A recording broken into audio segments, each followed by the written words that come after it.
안녕하세요. 당나귀 삼촌입니다. 그동안 최근에 제가 좀 바빠서 영상 업로드를 조금 소홀히 했는데요. 죄송합니다. 그래서 오늘은 좀 주말이어도 휴가철인데도 불구하고 좀 정신 차리고 좀 만들어 보자 해서 지지난주에 여러분들이 이 프로방에서 궁금해하셨던 그 인기 검색 종목 돌아보기 8번째 종목으로 현대 모비스에 대해서 말씀드리도록 하겠습니다. 이 종목을 그때 말씀하셨을 때는 아마 그 주가가 한 27만 원, 28만 원권에서 왔다 갔다 했을 텐데 최근에 조금 더 하락을 했죠. 차트를 제가 좀 크게 좀 보여드리고 있는데 이 기술적 분석에 대한 부분들은 좀 나중에 말씀을 드릴 거고요. 우선 현대 모비스와 관련되어 있는 이슈에 대해서 말씀드리도록 하겠습니다. 여기 보시면 현대 모비스에 대해서 지배구조에 대해서 잘 나와 있는 기사가 조선비즈의 기사들이 좀 많이 나와 있어요. 아무래도 이 조선일보가 좋은 언론사는 아니지만 그 재벌들과 특수관계를 맺고 재벌들의 사정을 많이 알다 보니까 조금 기사를 쉽게 또 그리고 좀 정확하게 쓴 부분들이 있어서 조금 꺼리껴지지만 조선비즈의 기사들을 좀 갖고 왔습니다. 지금 보시면 현대차가 10대 그룹 중 유일하게 순환 출자를 하고 있다. 그래서 글로비스 역할에 주목해야 된다라고 하는 조선일보의 기사인데요. 여기 보시면 간단해요. 여기 보시면 정의선 회장님이 이제 3세 경영을 하시는데 여길 잘 보셔야 돼요. 10대 그룹 중 유일하게 순환 출자 고리를 아직까지도 끊지 못한 기업이다라고 나오는데요. 현대차, 기아차, 현대모비스, 현대차. 그러니까 하나의 고리를 만드는 거죠. 이렇게 순환 고리들이 연결되어 있는데 이것이 기형적이라고 해서 그 지배구조의 최상위 집단에 현대모비스가 올라가고 나머지 지금에 있는 현대차라든지 기아차가 그 아래 위치하게 되는 걸 말씀드리는데요. 삼촌 그러면 앞으로 현대모비스를 사게 되면 현대차와 기아차를 그대로 다 거느리게 되는 거네요. 그러면 모비스를 무조건 사야겠네요? 라고 생각을 하실 수도 있습니다. 근데 여기서 본다고 했을 때는 요 부분을 잘 보셔야 돼요. 정의선 회장이라든지 대주주 보통 이제 은퇴하신 정몽구 회장님 지분이 제일 많고요.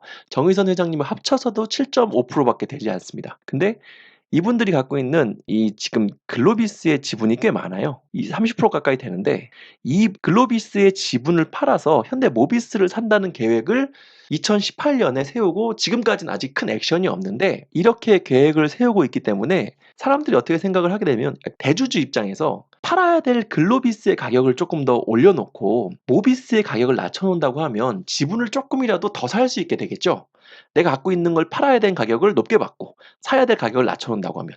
그래서 저는 상당히 좋은 기업이긴 하지만 이 지배구조가 마무리되는 수준까지는 현대모비스가 이 가격적인 눌림에 대한 부담이 분명 발생할 수밖에 없다는 겁니다.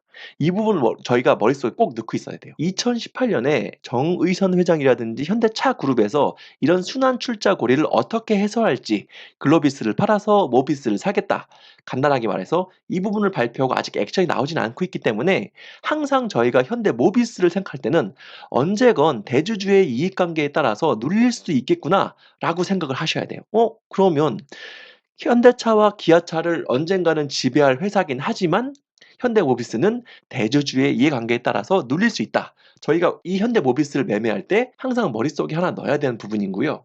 다시 이제 기업에 대한 내용 잠깐 살펴볼게요. 여기 기업 내용 보시면 제가 더 말씀드릴 필요가 없어요. 왜냐하면 그 코로나19 시기였던 작년에도 그 매출이 그렇게 크게 줄지도 않았고요. 그리고 올해는 처음으로 모비스 매출액이 40조가 넘어갑니다. 그리고 이익도 사상 최고를 기록할 걸로 보이고요. 제조업 기업에서 지금 여기 영업이익률 정도가 5%가 나오는데요. 이거는 상당히 좋은 수준이에요. 왜냐하면 제조업이라고 하는 것들이 되게 제한적인 부분들 가지고 경쟁하는 부분들이 많은데 아무래도 이 자동차 부품은 상당히 고부가가치 산업이기도 하고요. 또 그리고 최근에 이 내연기관에 있는 차들에 전자장비들이 많이 들어가면서 그 부품들을 제조하는 업체들, 특히 전자부품을 제조하는 업체들의 그 영업이익률이라든지 수익률이 상당히 많이 개선이 됐습니다. 그런데도 지금 보신다고 하면 PER이 10배가 안 되죠. 그러면 작년에 큰 주가 상승에도 15배, 우리나라 코스피 PER보다 거의 평균 수준이었는데 올해 10배로 다시 그 이익가치 대비 시총이 충분히 매력적인 상황으로 들어오고 있다는 겁니다. 요새 철강주라든지 아니면 이렇게 되게 보수적인 그 철강, 조선, 기계, 화학 이런 업종에서도 PR 1배 넘어가는 회사들이 엄청나게 많아요. 그런데 지금 보시면 여기 0.7배에서 왔다 갔다 합니다. PBR이요. 자산가치 자기 70% 정도밖에 시총이 안 된다는 거기 때문에 기업에 있는 시총 대비 여기 자산 가치라든지 이익 가치는 상당히 매력적인 회사예요. 그리고 앞으로 말씀드리겠지만 뭐 지배 구조상으로 눌리는 부분이 분명은 발생하되 현대차와 기아차 수백조가 넘어가는 그 차 그룹을 두 개나 거느리는 최상위 지배 구조에 있는 회사가 된다는 거기 때문에 아주 매력적인 지분이나 수익이나 현재 지금 갖고 있는 장부상으로 상당히 매력적이라는 건 제가 두 번 말씀드리면 입 아픕니다. 여기서 근데 또 하나 기사를 다시 보셔야 돼요. 물론 여기서 제가 말씀드렸을 때 이 순환 출자 고리에 대한 부분, 글로비스와 모비스에 대한 역학관계가 있는데 이 부분을 보시는 것도 중요한데 투자의 관점에선 이 부분을 보셔야 돼요. 저는 이쪽 그 조선일보가 재벌에 관련된 기사들은 상당히 예리하고 잘 쓴다고 생각을 합니다. 근데 저는 그 지금은 이제 감옥에 들어가신 이재용 부회장께서 아버님이 돌아가셨을 때 현대차 팰리세이드를 타고 빈소로 오셨어요. 근데 이 부분을 그냥 뭐 "아니 삼촌 뭐 같은 재계고 차가 좋은 걸로 나와 있으니까 이재용 부회장께서 그 타고 오셨겠죠."라고 생각을 하실 수 있는데 저는 그 사업하시는 분들은 절대로 허투루 돈을 쓰지도 않고 또 메시지를 신중하게 내시는 분들이기 때문에 이런 부분의 메시지에 상당히 주목을 해야 된다고 봐요. 왜 그러냐면 여기 보시면 여기 보시죠. 사진에도 이렇게 나오고요. 보시면 전 이 부분으로 봐요. 실제 기사 내용을 그대로 말씀드릴게요. 이재용 부회장은 완성차 시장의 진출에 현대차와 경쟁하기보다 옛날에 지금도 뭐 르노 삼성이라고 해가지고 삼성차가 잠깐 있었다가 그걸 이제 삼성에서 IMF 터지고 구조조정하면서 포기를 했죠. 사실상 부품사로서 현대차와 손을 잡는 길을 택한 거로 보인다. 이 부분이 상당히 주목해야 될 부분이고요. 앞으로 삼성전자와 현대차는 손을 잡을 수밖에 없다. 이런 부분들이 여기 나옵니다. 여기 보시면 배터리 기술을 소개하고 전기차와 자율주행차 등 관련된 전장 부품 협업을 제안한 것이다. 이 부분 상당히 커요. 왜 그러냐면 앞으로 저도 그 최근에 차를 구입하신 분들도 알겠지만 최근에 추세가 어떻게 됩니까?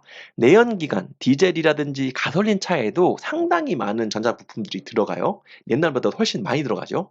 그리고 이 지금의 그 보시겠지만 전장 부품들 전기차가 된다고 하면 배터리가 될 거고요. 그 전기차 안에서도 수많은 반도체들이 필요한 부분이 있고 자율주행차로 들어간다면 말할 것도 없고요. 결국엔 삼성전자의 반도체를 현대차가 이렇게 전기차와 자율주행차로 넘어서 가면서 앞으로 그 반도체를 소비해 줄 수 있는 최 다시 앞으로 그 삼성전자의 반도체를 소비해 줄 수 있는 최고의 고객이 될 수밖에 없다는 거죠. 그러니까 앞으로 삼성전자에서 생산한 반도체를 현대차가 소비하면서 우리나라 한국 경제를 이끌어갈 것이라는 겁니다. 그렇기 때문에 저는 이 투자에 대한 부분은 상당히 좋게 봐요. 앞으로 현대차와 삼성전자가 서로 톱니바퀴 다시 저는 앞으로 이 지금 현대차의 중장기적인 미래 또 그리고 현대차의 그 전자부품을 공급하고 있는 현대모비스의 미래는 상당히 좋게 봅니다. 상당히 좋게 보는데 아까 말씀드린 요런 부분들이 지금 걸린다는 점. 당장은 이런 부분들 글로비스를 쪼끔 더 집중을 해야지 현대모비스는 그 대주주의 이익 때문에 쪼금 눌릴 수 있다는 점. 요 부분이 하나 걸리는 거고요. 기술적인 분석을 쪼금 볼게요. 중장기적으로 '난 이 주식을 갖고 투자를 해 보겠어. 이 회사의 가치를 믿고 또 지금 지배구조라든지 삼성전자의 협업을 믿고 이 회사 현대모비스를 투자해 보겠어.' 저는 어느 자리에 산다고 하더라도 3 년, 5년 뒤에는 무조건 수익이라고 말씀을 드릴 수 있겠습니다. 하지만 제가 항상 말씀드리죠. 여기 보시면요. 현대모비스에 대해서 기술적 분석으로 제가 해 놓은 내용입니다. 작년 코로나19 시기 때 1 2 6천 원까지 하락했던 것들이 4 0 5천 원까지 올라왔었죠. 거의 3배 넘게 상승을 했던 겁니다, 올 초에. 근데 지금 26 6,500 원이에요. 그리고 금요일 날 그 모양이 상당히 좋지 않게 끝났습니다. 지금은 삼성전자하고 똑같이 이 종목은 덤비지 않으셔야 돼요. 왜 그러냐면 지속적으로 고점이 낮아지고 있고 저점도 같이 낮아지고 있습니다. 그리고 상당히 중요한 저점 대비 고점의 중간이 붕괴되고 있어요. 그렇다고 하면 삼촌 이거 어디까지 하락해요? 저는 23만 원까지는 무조건 내려온다고 봐요. 시장 상황에 따라서 23만 원과 12만 원의 어느 지점까지도 하락할 수 있다고 생각을 합니다. 그렇기 때문에 제가 이 부분에 대해서 지금은 앞으로 지배구조에서의 눌림도 분명 발생하지만 삼성전자의 협업, 또 그리고 그 전장 산업이 발전하면서 반도체를 소비할 수밖에 없는 현대차하고 기아차가 계속 커지기 때문에 부품사로서의 큰 가치들은 상당히 좋지만 지금은 시장 상황이라든지 또 그리고 그 지배구조 개선에 대한 부분들과 맞물려서 당장은 투자할 필요가 없다고 생각을 합니다. 이 종목은 여러분들 중에 투자한 분들이 계시다고 하더라도 26만 6,500원 요 선에서 23만 원, 또 그리고 23만 원 선에서도 여기서 지지하지 못한다고 하면 저는 그 아래 어디까지는 조금 더 밀릴 선이 남아 있으니 좋은 주식이니까 관찰하시고 관심 종목으로 매일매일 보시되 접근은 신중하게 하셔라. 이 종목은 싸게 살 수 있고 싸게 산다고 하면 결국엔 23만 원, 20만 원에 살 수 있다고 하면요. 이 지금에 있는 중기 투자로서의 40만 5천 원 무조건 벗겨내서 상승할 종목입니다. 그렇게 한다고 하면 지금 접근하지 않고 그대로 갖고 계신다고 하면 이 종목은 앞으로 100% 이상의 그 시세 차익을 누릴 수 있는 종목이기 때문에 신중하게 접근하시면서 실적 보시고 지배구조 개선 보시고 또 지금 그 앞으로에 있는 미래 차들이 반도체를 얼마나 소비할 것인지 또 그리고 현대모비스에서 그 지금 현대차와 기아차의 어떤 부품들을 어떻게 납품할 것인지 이런 부분들을 다 같이 보셔야 된다는 겁니다. 상당히 좋은 주식이고 투자로선 유망한 주식인데 현대모비스는 지금 삼성전자와 같이 덤비실 필요 하나도 없다.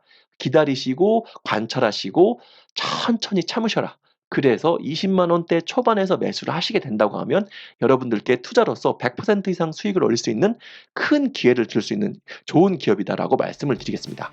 오늘은 인기 검색 종목 8번째 시간으로 현대모비스에 대해서 좀 자세히 말씀드렸습니다. 이 종목 자세히 보시고요. 지금 매수하실 필요 없고 천천히 지켜보시되 저희하고 계속 같이 보시면서 기회를 노리는 전략 다시 한번 말씀드리겠습니다. 감사합니다.